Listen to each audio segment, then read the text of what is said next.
So this is something that is supported by leadership, and actually, something that I really had to adjust to because it is quite uncommon in the context of recruitment and the Yeah. time pressure that is always there. It's a luxury in a way, but it's also difficult when you put that aside. Time to hire is not a metric that I'm looking at a lot. I am looking at it, but there's other things that we find more important.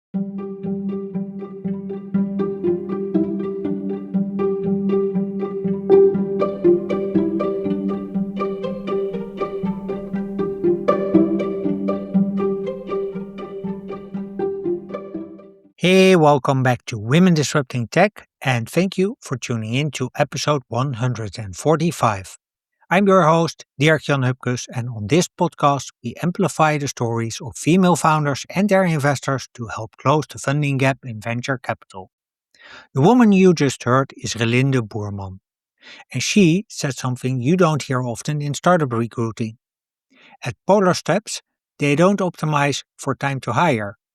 As a lead recruiter for Polarsteps, Relinde helped the company scale from 20 to nearly 100 employees while preserving the culture by staying selective about who they hire. During the episode, she shares how this works in practice, why and how Polarsteps prioritizes talent density over simply adding headcount, how company values are translated into real interview conversations, and how onboarding is structured such that new hires land well and strengthen the team. It's a practical conversation full of actionable strategies that you can easily apply in your startup hiring. So if you want to know how to build a team while protecting your company culture as you scale, here's my conversation with Relinde Boerman. Relinde Boerman, good morning. Good to Good have morning. you on Women Disrupting Tech. Question I always start with is how you got into your current job or current position as lead recruiter at Polarsteps. All right. Well, it is in a way a bit of a funny story because 7 years ago, more or less, I applied for this role. And I got rejected, actually. um, and I tried again. A couple of years later. That's about 4 years ago now. And luckily, second time it worked out. But it was me learning firsthand how very picky Polarsteps can be and very strict with what they are looking for. Um, Currently, I'm in the role of lead recruiter. And when I was interviewing for this role, Maxi warned me about they are being very picky. So if I was sure about this, I was very committed and very driven to start. And I knew I wanted to work for this app. I'm an early adapter. So for me, it was a really exciting opportunity. And I'm with the company now for almost 4 years. Started just after the COVID pandemic faded away. The company was very small, just 20 people, just 3.5 million users at the time. And now everything's very different. We are now almost a 100 people team with almost 20 million users worldwide. So that's a bit, in short, my journey and how I ended up in the role where I am today. Okay, cool. Just out of curiosity, why did they reject you the first time around? At the time, they were looking for a very senior and experienced technical recruiter, and I didn't have that specific experience at that time. I did get into that in that bridge in between the first and the second time applying, and the second time I was much more suitable for the job and the ask. But the first time I really wasn't, so it was a fair assessment at the time. Yeah. Okay. And maybe good for the people who do not know Polarsteps. What is Polarsteps? And how Yeah. did it grow? So Polarsteps is a travel app, everything travel related platform from inspiring, planning, tracking, but also reliving travel journeys. We are a B2C app and we are a Dutch company. So we are based here. We were founded here. And we have been growing quite a bit over the last couple of years. The company is we are celebrating our 10-year anniversary this year. It started quite slow, but it grew quite rapidly, and we have seen lots of organic growth. So lots of enthusiastic travelers recommending the app to other travelers. Oh, So that's always good. that's always well. This is really great. We have a huge user base in the Netherlands, but we are also now seeing other markets globally adopting it enthusiastically. So that's the current journey we are on so far.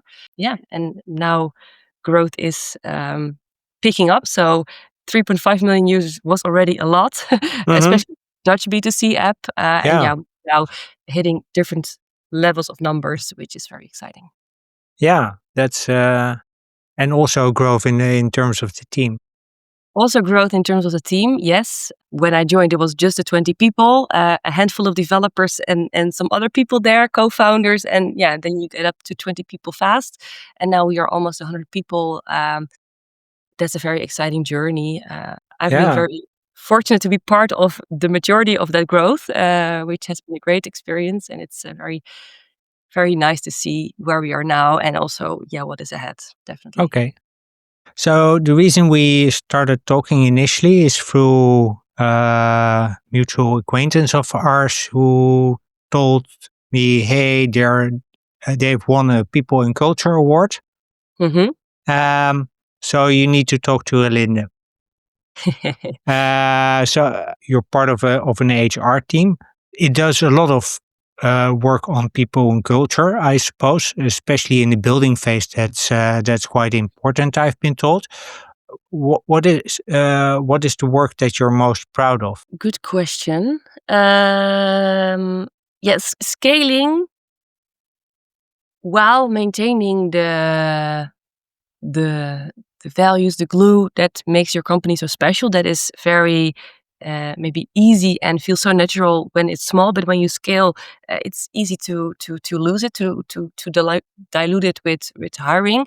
I think what I'm what I think is special about what we do at Polarsteps and what I'm most proud of is that we are really keeping true to the values and to make sure that we are intentionally growing the team. So while we grow, we don't lose the magic, so to say. And it's not easy. That's a very tricky, difficult thing, and I think it's a very well-known challenge for many start and scale ups. But we are very committed to do that well, and I think that's also why we got the recognition earlier this year, because we have a few things in place, yeah, that help that really help us to yeah to achieve this basically. Yeah. So maybe let's just dive into that. Why is it hard to maintain a culture or build a culture and maintain a culture while growing so fast? What makes that hard? I think when you grow fast with well, for us it is both the amount of users, but also in terms of the team itself. Uh, there is a lot of change happening, and you have to adapt and to keep moving forward. And at the same time, you have to embed the things that are important. And usually in a startup or scale up, there is not a lot of time to do these things because you have to address 100 plus things at the same time. That's the challenge. I think one of the things that we were very lucky with, in a way, we didn't feel that at the time, I'm sure, but during COVID pandemic, also was a very slow time. It was very unexpected, and it was, of course, very slow because no one was able to travel.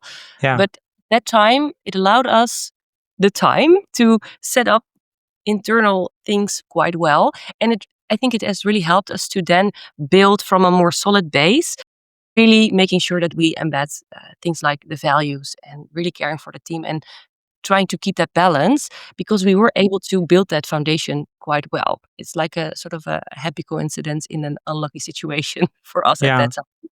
So I think That, that has been really important. And I think also clarity on values. And I wasn't there at the time, but before I joined, the then team sat down together and said, okay, we feel that we have something really special here. Let's think about what are these values and what do we want to really agree on and stick to continue building this company. So they defined these values and they are still alive. They haven't changed. And yeah, we are building on that. But it is much easier to do that when they are clearly defined and when they allow you to use them as a foundation and to continue building on them.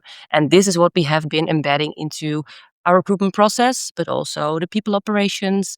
And because this is a recurring thing that we bring back into, well, almost everything that we're doing, product development, building the team, this remains very strong. And I think that is something that we become to value and appreciate even more because we know it's something special that we have.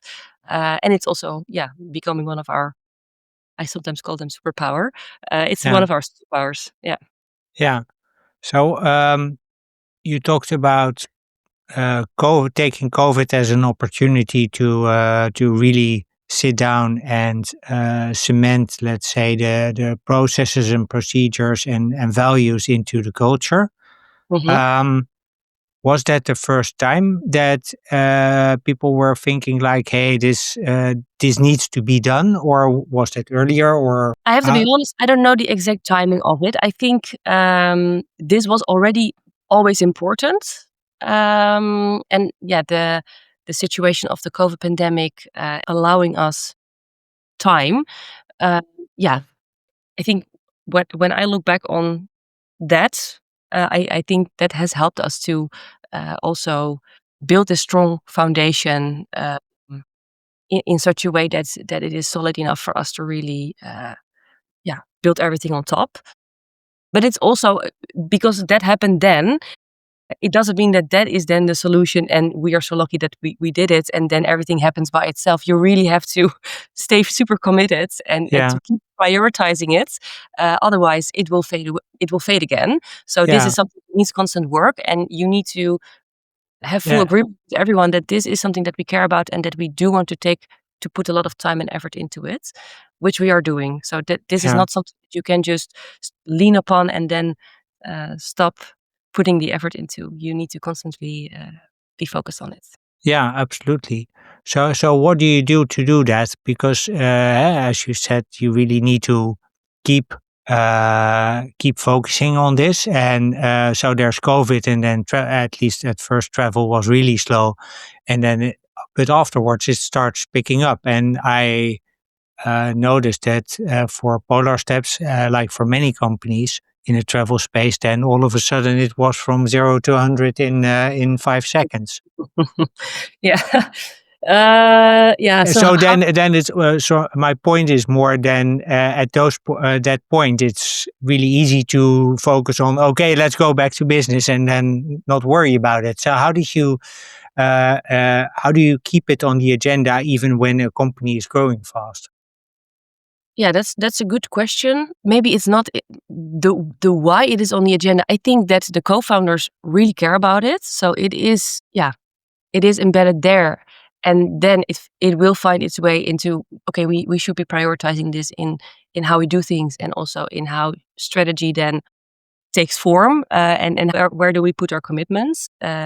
Founders, leadership do not find it important, it will be really difficult to actually make it as powerful as it can be. And then I think we are very well, the importance of it, it shows also in how we have set up our people team. To give you a bit of context, I'm part of the people team, but my scope is recruitment, obviously. I have 4 dedicated people and ops colleagues that only focus on HR and yeah, culture related things. 4 people in a company that is not yet, we are almost 100, but not even there. It's quite a heavy team for such a small organization if you would compare that Yeah, to a lot of other organizations. So that already speaks to, we really find it important. We have a very solid team there to make sure that we can do a really good job there, and we are willing to make the effort and spend the resources and to really prioritize it. Not only say that it's important, but really act upon it. yeah, And in a team like that, in our size context, I think it already says something about that. Um, but that's people ops, and they have many initiatives and they do a lot of very important behind the scenes work in order for the culture to be able to thrive.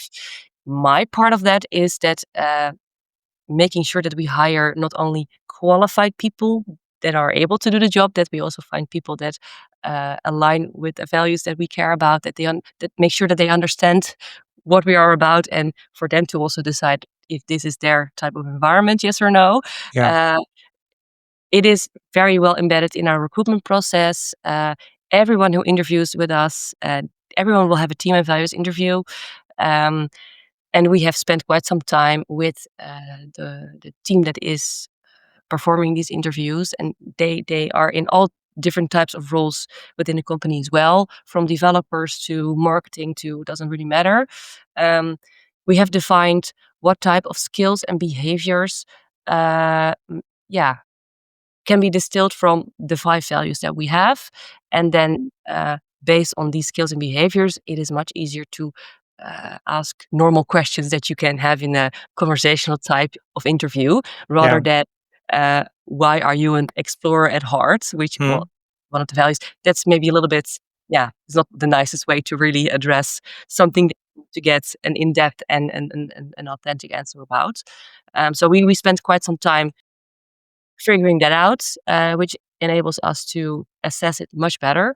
And then there's also dedicated interviewing training for this type of interview. So people, what are we trying to achieve here? How can I approach that? How can I also make a decision whether this is aligned or not aligned with what we're looking for, because it is not black and white in terms of you have the technical skills or not. Bit more, yeah, there's a bit more gray area there. So how are we trying to assess this? And we train people on that. So to really set ourselves up for success, and for them to set the candidate up for success. Okay. So before we dive a bit deeper into hiring as a culture builder, I was wondering, how do you sense if a culture or if you're not getting the results you want in terms of keeping the culture where you want it to be? So how do you sense if a culture drifts as a result of hiring or as a result of not taking enough care Yeah. before it becomes visible? Because ultimately it becomes visible, of course, in turnover, team tensions, etc. But how do you sense that before that happens? That's a, I think that's not so straightforward always, indeed. But I think, yeah, maybe when culture feels more like an idea than a reality, perhaps, or when, yeah, they feel more like works and not being really lived. I think that is, if you start thinking whether that is maybe the case, then I think you are already sensing, okay, we really have to look into it, because if I'm thinking about it, there is something to it. How do you are there specific pointers that you found effective in that? So one way that we are trying to measure it before we see actual results and negative results from maybe things like turnover and such, we are tracking our ENPS, our Employer Net Promoter Score. Um, and with this, we can also track, yeah, if there's any discrepancies there. Um, any feedback relating, we say we are this, or we say we want this, but we are not acting upon them. It is a very, very valuable tool for us to keep track on, yeah, how aligned are we there, and what is the perception and the experience. And another thing, what for me personally would be a bit of a red flag, is if people don't know at some point what our values are or what they mean. If you end up in a conversation where, the team isn't just too sure about that, I think that's also should be a very clear sign that, yeah, it is not as strong as we thought or we want it to be, and thus it needs more attention and work. So I'm now really curious. What you need to be an explorer at heart, but what are the other values that Polar Steps has? All right. We have 5 values. They Hmm. are also shared on our career page. One is, well, explorers at heart is one. We have dedication to crafts. We have we are human. We have be good, do good, and we have enjoy the ride. These are the 5 values that we have. And Yeah. these were set like at the outside set of Polar Steps when the company sort of started. Yeah, I think they were defined when the team was like a 10 people team, so very small, just founders and a couple of the very first hires. and they had a session together. I think at the time it was with someone who facilitated the session, but yeah, they really gave their input and came up with these 5 values, which I think they did a brilliant job because they still feel very accurate. Yeah. Yeah. So how do you use these in the hiring process? You already said like you're training people on how to ask questions, but how do you really uh, put that in a way, except of I mean every company puts the values on the career page, Yeah. but you take it a level further. Yeah, well, we are definitely trying to do that, and the way we have been going about it so far is we did a session with all the team and values interviewers that we have, and the challenge that we set ourselves was to look at these values and to brainstorm together what type of skills and behaviors we would associate with the values and what they represent. You know, how are we living them and what type of things on the day-to-day work floor will we see that we think like, yeah, this is really in line with this particular value. Mhm. What is the desired behavior that we want to see for them? And then we map that out. And based on these behaviors, we then came to questions that you can ask to assess them, to discuss them. So, for example, if we talk about explorers at heart, it sounds very travel related, which it can be, but it doesn't have to be. Travel is a luxury for a lot of people. It is also very much about being curious, trying new things, go outside comfort zone. These things they translate very well into work related behaviors. Uh, but they don't have to be, but they can. So you can talk about explorers at heart in many different ways. So the goal with thinking about the skills and the behaviors that we think are behind and connected to the particular value, it really enabled us to come up with different types of questions that are relatable to the different people that we have in the team, because the values, they connect to all the different people that we have in the team in a different way, which is fine. Mhm. But yeah, we have a bit of diversity there, and people can choose the type of questions that they feel are close to them, and they can have a real and authentic conversation with someone that we are interviewing. It's not always exactly the same question, but that they can also make sure that they feel aligned to, yeah, their own story, and they can come up with a context and an example and then ask a question that is close to them. So it is Mhm. a real conversation. It's not like we are having this play, uh, Yeah, it's interview, and it doesn't feel very real. We really want it for everyone to be able to connect in an authentic way. And in this way, I think we are facilitating that in a much better way. And also we can get to the point easier because we make it small. So it doesn't have to capture everything, and we don't have to hear all the examples, but we can talk about specific things that are connected to these values, and yeah we structure that in a way that it is tangible and it is real, and it is still connected to these values, and we are discussing them, but we can discuss them in various angles with various different examples from all the different backgrounds that we have in the team. It can be travel related, it might be a new hobby or a new language they learned, or a certain situation that they associate with mhm. being curious. It can be anything. So then the yeah, it is very useful for us, and I think it works very well for what we are trying to achieve. Yeah. Definitely. Yeah. So about the exploring and the curiosity, how important is that if you're building a company that is about travel, which is in my mind at least about for a fair bit about curiosity, Hmm. because you tend to see and learn new things, but also if you're building a company that's growing fast, how important is curiosity then? Also as a culture element. Very important.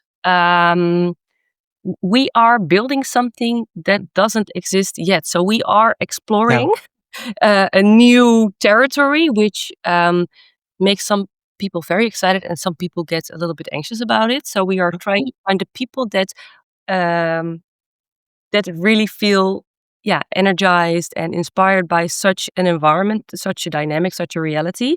So I think this type of skill or this type of maybe character, we try to find the people that will be happy and successful in the type of place that we are. It is what it is. We also, if people have different needs, maybe more clarity or stability, then what we can is maybe also, just not a good match, because we also have to accept that there's great things about it, and there's also things that we don't have or not yet have.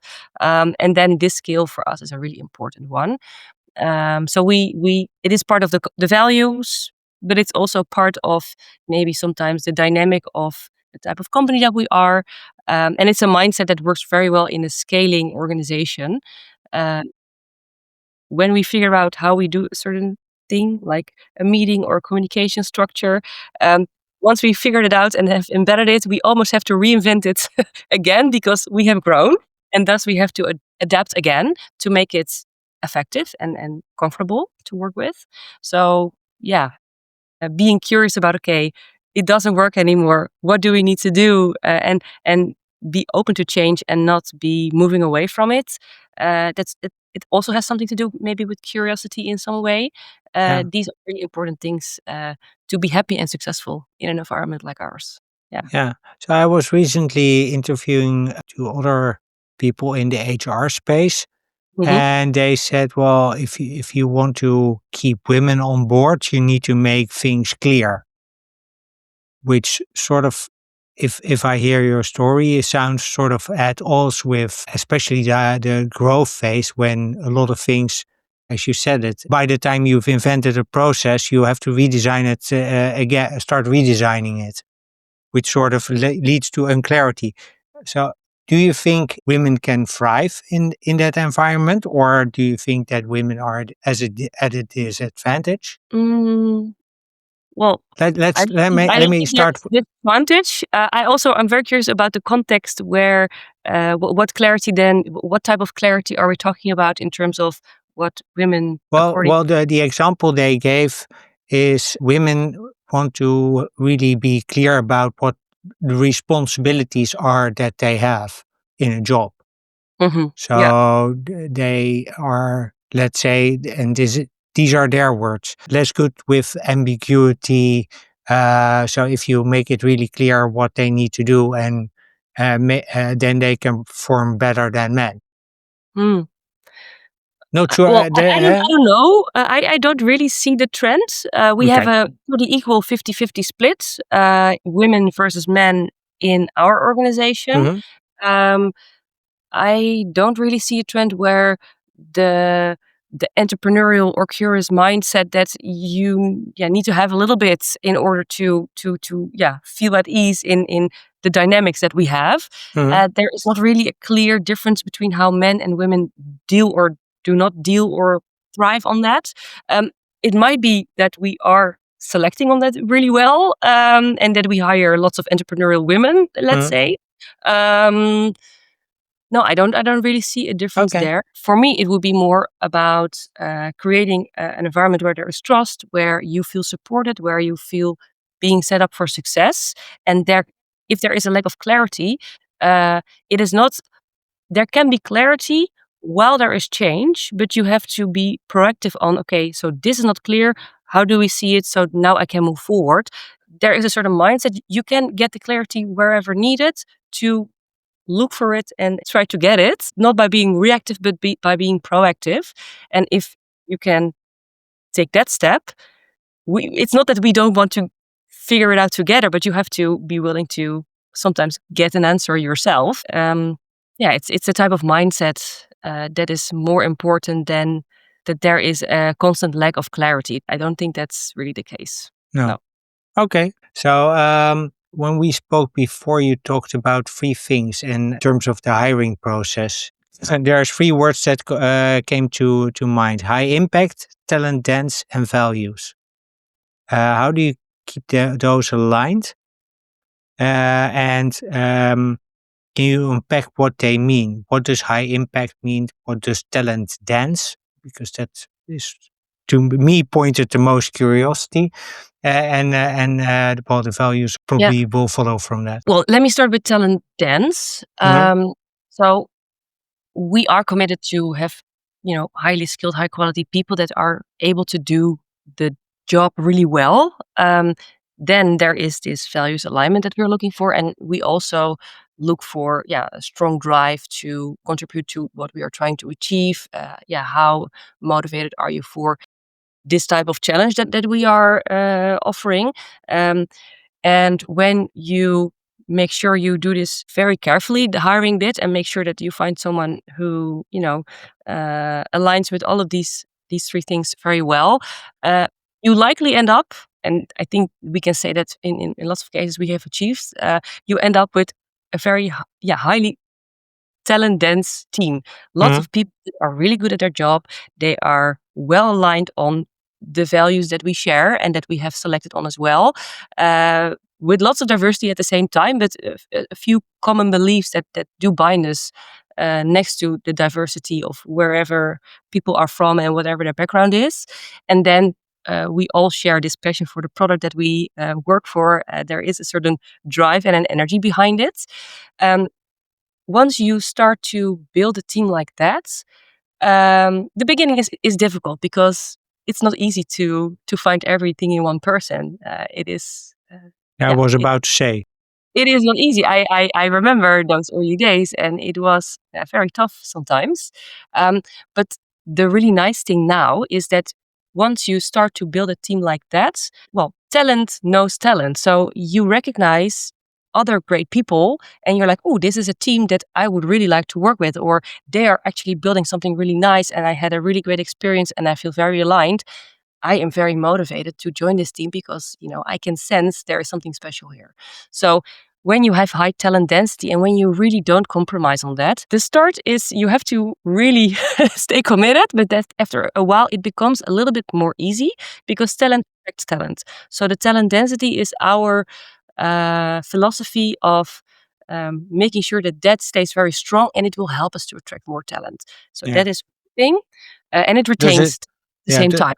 does Yeah. it also work the other way around? Like talent recognizes talent. So people in an interview situation, I can imagine that they are like, oh, this person is like me. Like me in the sense they Uh, recognize the, skill. It's yeah. not like the same this it's not like, No, no, no, it's no. But like I recognize the skill that you yeah. have, Well, we both and have a passion or a drive to be really good at what we do or to build really beautiful applications or really beautiful code. If you connect on that, that's very powerful. yeah, So that is the talent density bit.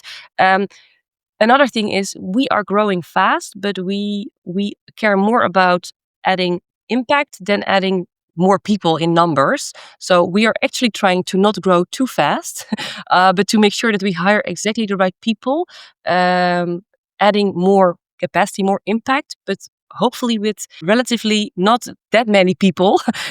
So yeah, the focus is much more on how much of an increase of impact can we create without hiring loads of new people, because then the balance between keeping the culture and the productivity on uh, the levels that you want is much more easy. So the impact for us is above the volume, for sure. can I uh, just double click on that?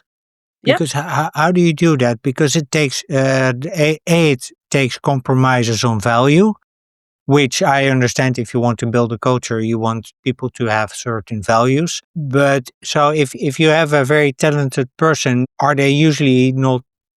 At least this is an assumption that I have. So feel Mhm. free to counter me on this. If someone is very talented at one thing, usually they're not that talented at other things. So how do you then sort of find people who are very talented at one particular skill that you really need, but also have sort of shell with skills around them that can help them create more impact, so they're not a one trick pony, let's say. yeah no, I see what you're getting at. It happened before that we interviewed brilliant people that were more than Yeah, capable to do the job. But we felt that, in a team setting, in the way that we work, and in also values alignment, there was not enough alignment there. It means we're not hiring this person. So we are not. That's why what I mean with making sure it is the right hire, that can be very painful, especially when you really need the resource. Yeah. But we have made this difficult decision multiple times that we say, brilliant, but it is a short-term, not a long-term solution. If it is not really working with the team, it can also sometimes have a negative impact. It is not because this person isn't great at what they do, but it's just not, we think it's not the right fit for what we need and what the team needs. We need to look at everything. And then, yes, the search becomes much more difficult, I know, but we are then still committed to find everything in one person. So the search would continue for us. So how much leeway do you get from because there's also commercial pressure because at some point you want to grow and you need that developer. Mhm. How do you balance that towards, let's say, stakeholders, team members? Like, hey, we can find this very brilliant person, but he may not be a long-term fit. Yeah. Versus we are still looking for someone who has exactly that fit that we want to have and has the skills. Yeah. Yeah, it has happened. That can turn pretty painful. Uh-huh. Also in my own role, because I do like to have yes, results so now and then. So Yeah. that has happened in the past. I think what is very different and very special also about Polar Steps, if I compare it to all the other companies that I have been working for in the past, there is commercial pressure, but we have the luxury that we are a profitable company and we do quite well. We are very self-sustainable in that sense. Mhm. And we have the freedom to make the decision, especially in the beginning, that was necessary. Now it is a bit less of a topic that we see happening.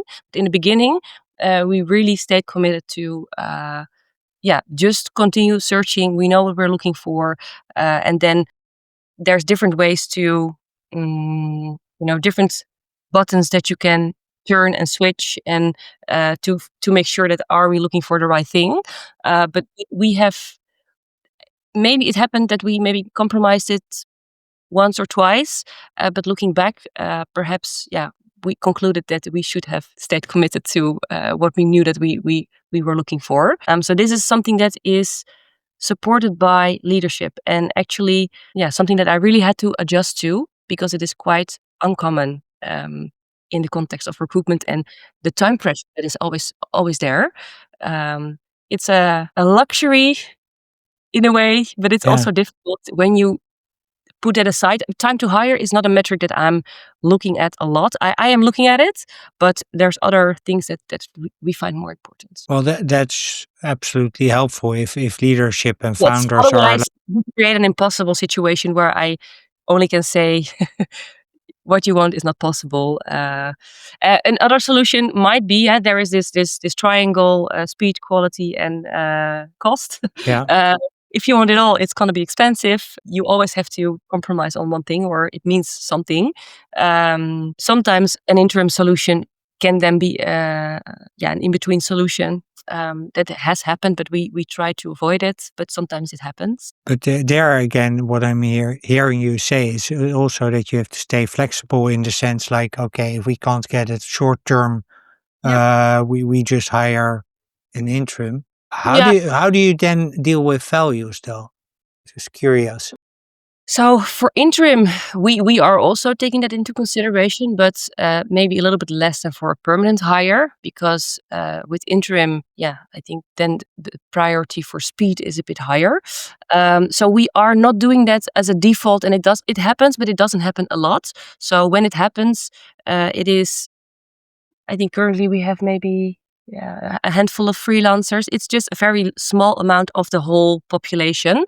So in that sense manageable. And if there is a very strong, we are very unsure about the values match, we probably also will continue looking for another freelancer. Yeah. Yeah. Are So there? it's not that we completely let go of values, but Uh-huh. we become a bit more flexible. We didn't have many issues with that, luckily. Also because the balance between the permanent base versus the interim shell, we have a very small freelance shell. Yeah. So I don't know if this happened at all. probably did, but we all make mistakes. Also in hiring. So let's say that you find out that there's a mismatch after all, even though you did all the screenings you needed to do, asked all the questions you wanted to ask, got all the answers you wanted to hear or needed to hear, um, and still there's a mismatch. How do you address that in an early way? Very good question. Because in the Netherlands, there's of course something called proeftijd. Yeah. I was going to call it probation, but it's that's sort of Yeah, there is the 1 month or 2 months, depending on the length of the contract. So that's already let's say, that evaluation moment is already in place. mm, Well, of course, that's the same for us. We also have the probation or the proeftijd period, regulated by law. I think, let's say, yeah, you work with a 1 month timeline that is regulated by law. It's very short to really assess whether someone is a match. mhm, Uh, we put a lot of time and effort into, well, if you spend so much time hiring the right person, hopefully. This yeah, is, of course, a normal process. So in recruitment, there's no guarantees. It's very likely that someone is going to be a match, but you don't have 100% certainty, never.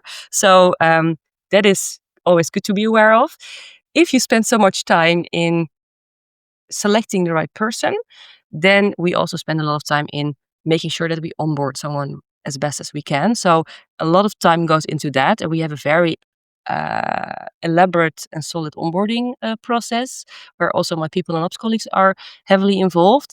And there is a 30, 60, 90 program from very intense to much more hands-on in the job flow that someone goes with also evaluation moments and with milestones. Like, we expect you to be on this level after this amount of time and onboarding yeah, with us. So we try to really set clear expectations. There is a whole plan there, and it is custom for each role. And we will create a new one for if there is a new role that we will hire for. So we spend lots of time there. Um, we have been learning also from the past. So maybe in the very early days, we weren't as good at that as we are today. But we have really, I think we have a really good practice there, and it helps us to assess that. In case there is still a misalignment on for whatever reason, yeah, we have this process in place that is also helping us to have the conversation. And yeah, um, in case there is no alignment after all, yeah, we have to be honest and transparent about a mismatch in expectations. But by having the expectations so clearly there and having all the tools and things in place for someone to be set up for success, and sometimes if the set conclusion is okay, it's not a match after all, it's not nice, but yeah, it is not going to be a big surprise, or it is not going to be that we think we could have done better there. We really try yeah, to make it work, and if it doesn't, then we have to be honest about it. Uh, but yeah, we really try to prevent this from happening. Yeah. yeah. Okay, so just to conclude the hiring part, I also read that you have, and maybe that's also a very good, let's say, control in the whole process to make sure that someone actually does match. You have a day at the office as part of the Yes. recruitment Mhm. process. Uh, so that allows you to observe a person for a day. What do you look for? What when they, besides the obvious skills and yeah, that they need to have if they really exhibit those skills. What do you look for?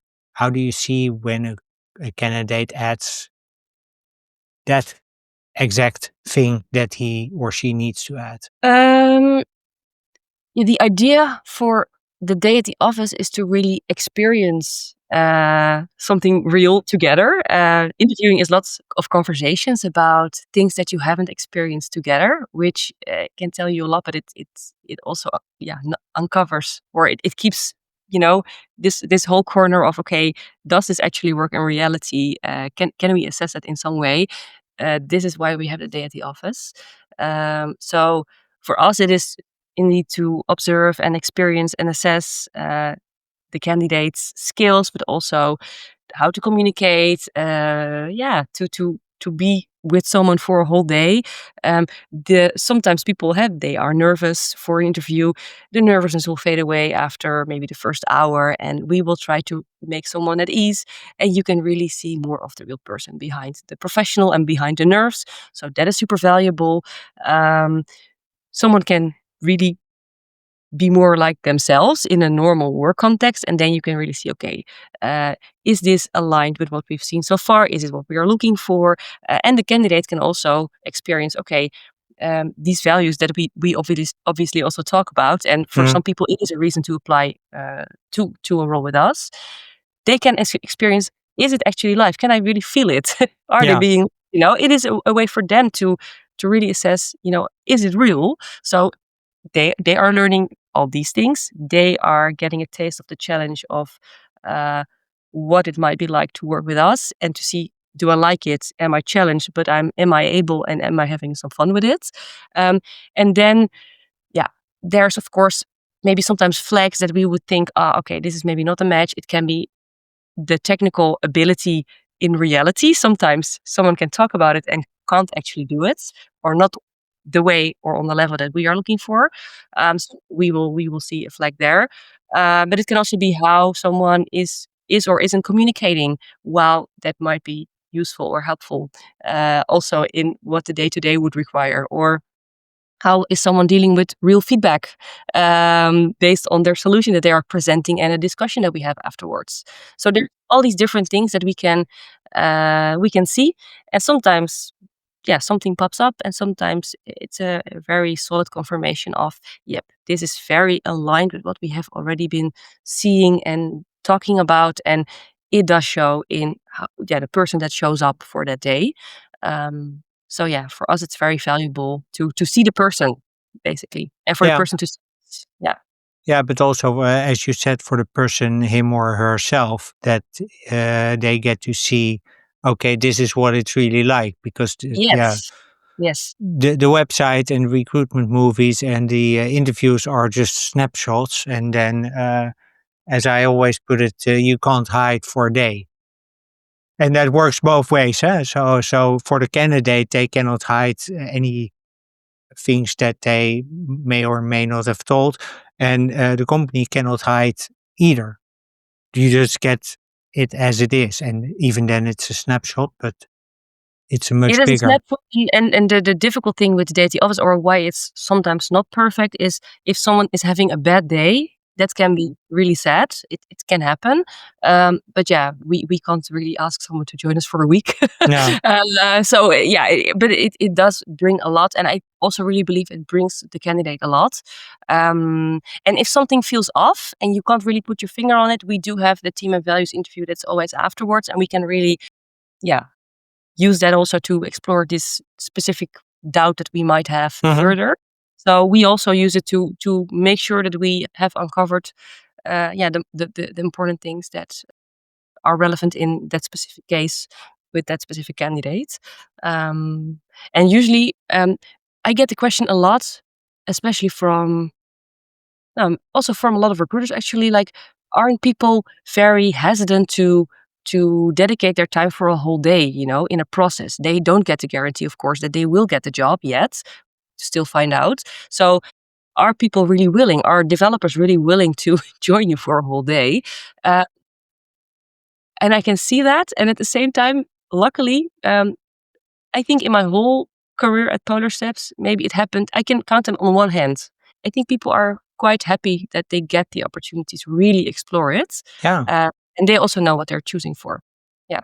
Yeah, and also, if you really want the job, can imagine that you want to be sure. At least I would want to be sure that that it is a match from both ways, so Yes. that Yes. I can actually play my A game when I come to Polar Steps. Well, that's exactly it. So if you Yeah. are very driven to and very curious and eager for this opportunity, this is great because you will be, hopefully, well, if this is not for you, then you will know as well, but you confirmed it, okay, this is what it is. And we, of course, it also takes an investment from our side. Um, but it's worthwhile. If it is a good match, we are happy to spend this time. And yeah, I of course monitor the conversion rates and to make sure that this is healthy. But yeah, this for us, it's a very successful way to be as sure as we can about the right match. Yeah.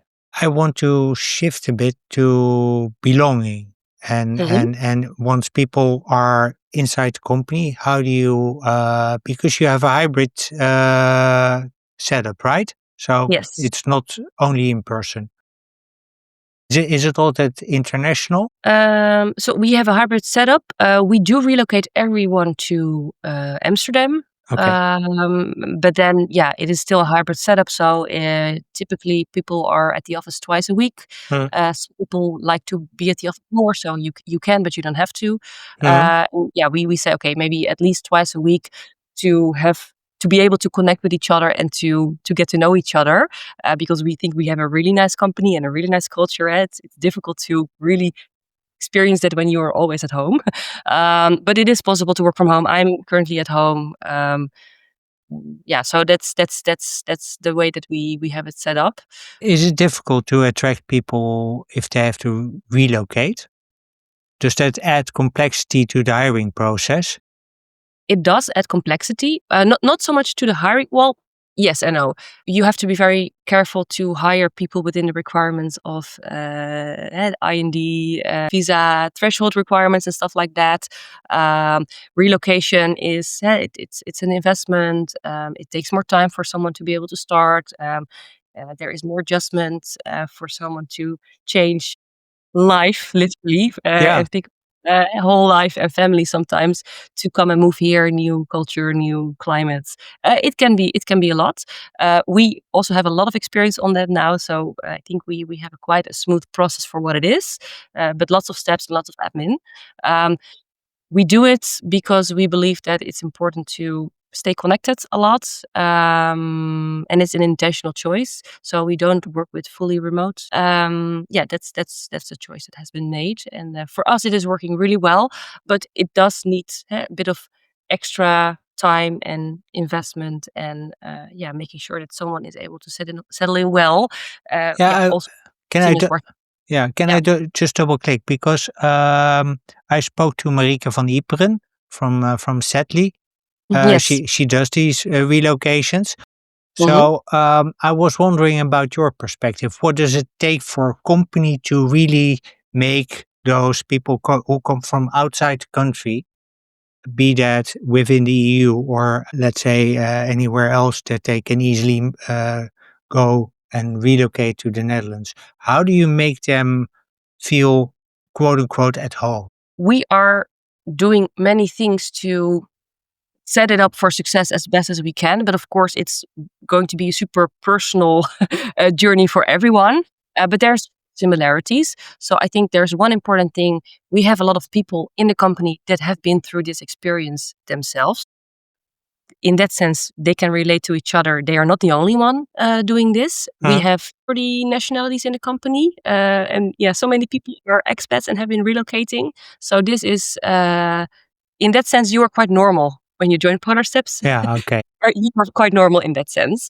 So that is probably helping, and they can also be, yeah, they are also supporting each other on that. We help set them up, first month of housing. If they have a pet that needs to be relocated, we also help them with that. Partner visa, we really try to set up the whole family, not only the one person, but to make sure that they are comfortable. And we have a whole onboarding guide with lots of information. We help them with house viewings if necessary. We give them time and flexibility in their first month when they need to pick up certain things or when they have to review houses, to really, uh, we understand that they need to create a base, and Yeah. we will allow for time and flexibility there for them to do that well. So we try to, well, this is actually living our we are human value. Yeah. um, we of course want them to start contributing to, yeah, where we hired them for, but they can't do that when their whole home situation or settling in into the Netherlands is a mess. If that's the pyramid of Maslow, if the bases aren't Offered. covered, it's not really gonna be likely to work out. So we make sure that they have a bit of, we help them and they have a bit of time to make that work. Um, Yeah, but what I'm also hearing you say is that there's because there are so many people inside the company who have the same experience, it's easy for, I suppose, for them to spot, oh, this person is struggling with this, so let me give some tips, or let me just help. yeah. So what we see is they have. I think they are probably, well, I cannot really speak from experience because I'm from the Netherlands, but what I definitely have seen is that they find each other, help each other out, sometimes have a suggestion like, "Hey, there is a house for rent there. You're still looking for a more permanent place. Maybe this is for you." They really help each other there. They go for drinks, they share experiences. I think also sometimes the partners, they find each other, had to, okay, trying to build a bit of a network, organize a lot of events for them to also connect more on social levels, also outside of their own team. So we really try to facilitate that. Um, yeah, and while the team is growing and while the diversity is continuing to be, diverse, and this is also growing, uh, yeah, it is helping us to do it even better with more, experience on our part, but also with this team that knows very well firsthand what it takes to settle in, and they're there for each other. So growth also means that the organization grows in size, in Yes. complexity. Um, Also means that, let's say, roles that people had change over time. Hmm. So how do you sort of guide people on that way? So and also how do you do that in terms of promotions, in terms of career paths that people may be looking for, without adding rigidity in terms of, okay, this is the I cannot come up with the English word here, but in Dutch it's functiegebouw. Oh So it's yeah. the structure of all the all the types of positions. How do you avoid rigidity uh, and keep internal mobility and career paths clear for everyone at the Yeah. same time? Yeah, that's something that we are also currently, working with and thinking about.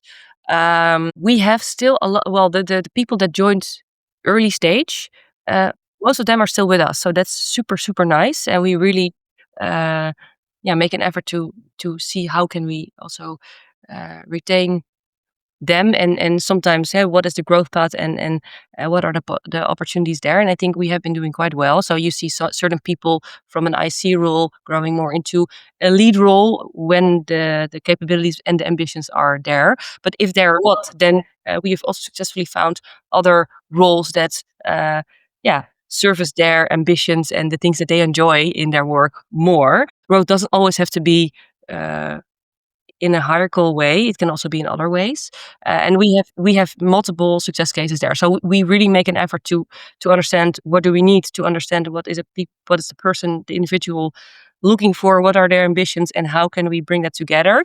Um, but of course, we also hire, new skills into the company. Sometimes that is necessary. You don't have it, or the ambition is not there. If the company grows, the scope, the responsibilities, they grow, and the job reality can be very different from what it once was.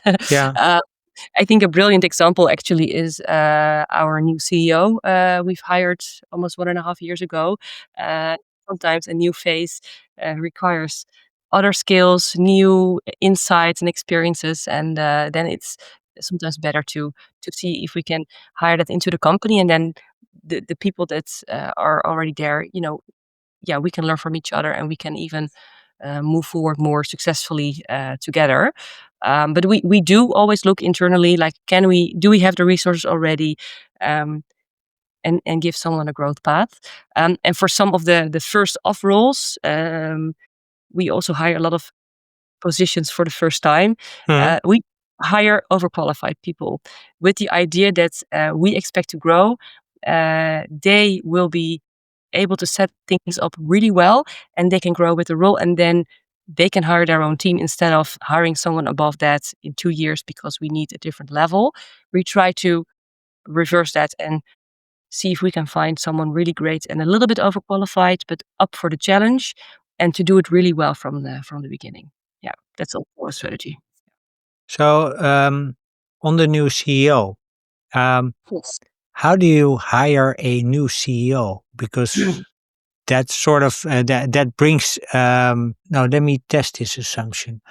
Did she? It's a woman, Claire Jones, Yes. and what did she bring that you didn't already have? Great question. I think the very obvious thing that she's bringing is the experience of having scaled successfully before in the phase that we are in now and where we want to go in the next couple of years. So, yeah, this is of course super valuable experience that is helping us moving forward much more efficiently, helping us to provide maybe certain common mistakes or things that we are not aware of, but she has a bit more experience and context there. So that's super helpful. Um, but something that we haven't been, well, the same, it wasn't an easy search because we were looking for a lot in one Mm, person. yeah. So we took our sweet time for it. It even became a bit of a joke. There were songs written about it and such things. We were this is such an important high impact hire. We just need to get it right. So yeah, also alignment on values. We have been making this super, super important. And it's amazing to see how well it is aligned. And she's adding new ideas and perspectives into that. But she is not, in that sense, changing the company or what we find important. So that's really, I think everyone is very happy that we took the time, and then we found someone that is a really great match for us. Yeah. Okay. What did she change? I'm not sure. Well, I would not say it's changed, but it's maybe more what she was adding, what she has been adding, and what I think you don't know what to expect. What will a new CEO be adding to what we already have? But she is very transparent in sharing updates and communications about important big topics that are going on in the company. So really engaging us all into these decisions and into insights and feedbacks, but also things that are not going well or things that we might have. Well, we would do in a different way if we could do it again. She is really transparently communicating about it, and in that sense, being quite vulnerable there, saying, "Hey, this is what it is," sharing it with all of you, so you're all in the loop, and uh, it makes everyone uh, very appreciating that and much more engaged in a way because we are all part of it. So she's making everyone part of the big things that are happening in the company. So that is something really nice, and she's actually celebrating and enforcing our values even more. So there's also very proactive um, ways that she is, bringing this across and making them very on top of mind. Now, how did she do that?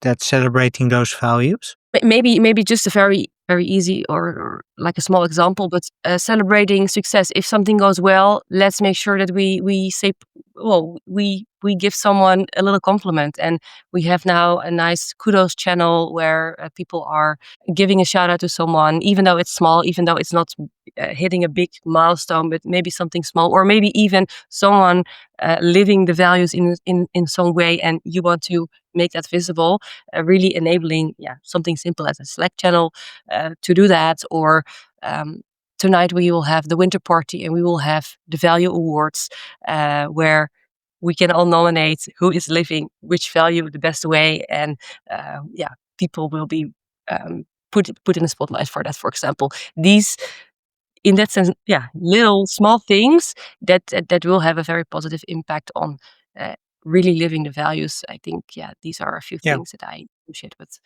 what she's bringing in. She's really uh, aligning with that, and then taking this and bringing this more forward with her. It's Yeah. really nice. Yeah. And what it also does is confirm behavior. Yes. if you take it for granted, if you don't say like, "Hey, this is actually really great," it clarifies what we all like, and you'll immediately see the positive response. People will really engage on that. So yeah, it's really powerful. But you have to do it. If you just forget about it, yeah, the power will also dilute. Yeah. Yeah, absolutely. So, Relinde, thanks very much so far for the conversation. I have two more questions to go. One is a bit of advice that I need from you. You've been working at a tech company as a woman for quite a while, probably not that involved in fundraising, but I'm building an AI based funding coach to connect female founders and investors and thereby closing the funding gap. So, from your perspective, what is one functionality that this tool should have to support female founders to get more and better funding for their startup? Mm, yeah, I'm not super involved in this, Yeah, but maybe taking it in the context of what we believe in at Polar Steps, yeah, and what is successful for us, I would say, and with the assumption that other female founders do care about this as well. I don't know if this is for everyone, but maybe find a way to for them to exchange ways to really uh, build and maintain a strong company culture, and how to do it, because that is not so straightforward and not so easy. And I think difficult to figure out when you have 100 other things to worry about as a founder. But maybe a way to exchange how to do this well, and how to make sure that the values are alive, the team is happy, how to do this. And I hope that investors also do care about that, because I yeah, think it's a great predictor of how successful a company can be. Can it achieve its potential? The team is so important, and the culture does is, I think, really important. So maybe how they can help each other, make sure that that is really strong. yeah. And also find the right investors based on the values that they have. Yes, yes. So yeah, I think that's a very nice addition. Definitely. Yeah. Yeah, yeah. Well, that part is at least I'm really trying to build that in because I really believe personally that you have to match on values first, and then the investment will come, or the transaction will come, or the buy will come, or the Yeah. well hire will come. If you don't have Yeah. the values, But you also have to know what they are in yeah, order to find a match. yeah, So that has to do with identity of your company, and yeah, to really being able to define that. cool.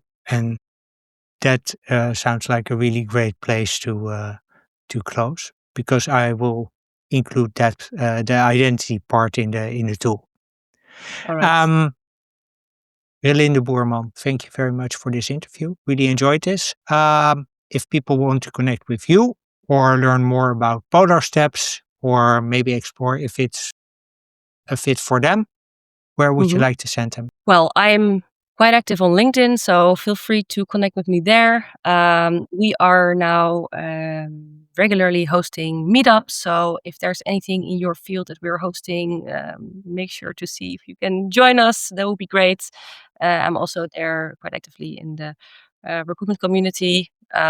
We have a nice career website where we post all our roles, so if you see anything there, also possible to connect or follow any of the team members. Claire is very active on LinkedIn. She is sharing a lot about what's going on with Polar Steps and what are we doing. I think many resources to look at. Oh yeah, and we have a very nice. This is very much employer branding related, but we have a very nice Instagram channel where we post lots of team things, like what are we doing as a team. So that's not product related at all, but it's very much about the team and how we live the culture.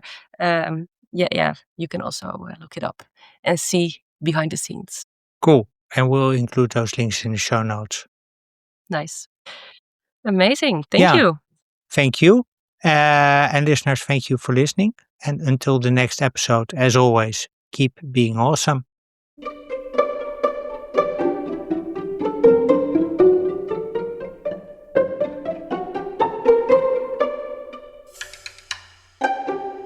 Well, that's it. Thank you for listening to episode 145 of Women Disrupting Tech, titled Scaling Your Startup Without Losing Its Soul, with Relinde Boerman. Relinde and I hope that you found our conversation as insightful and practical as we intended it to be.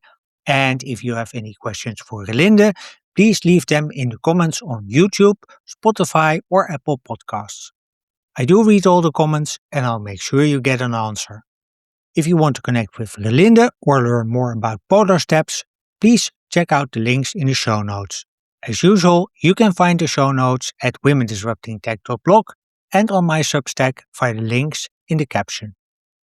If you found this episode helpful, please take a moment to rate and review the show on Spotify, Apple Podcasts, or YouTube. And if you don't follow us yet, please hit the follow or subscribe button so you never miss a future episode. Once again, thank you for listening. I hope to see you in the next episode, and until then, as always, keep being awesome.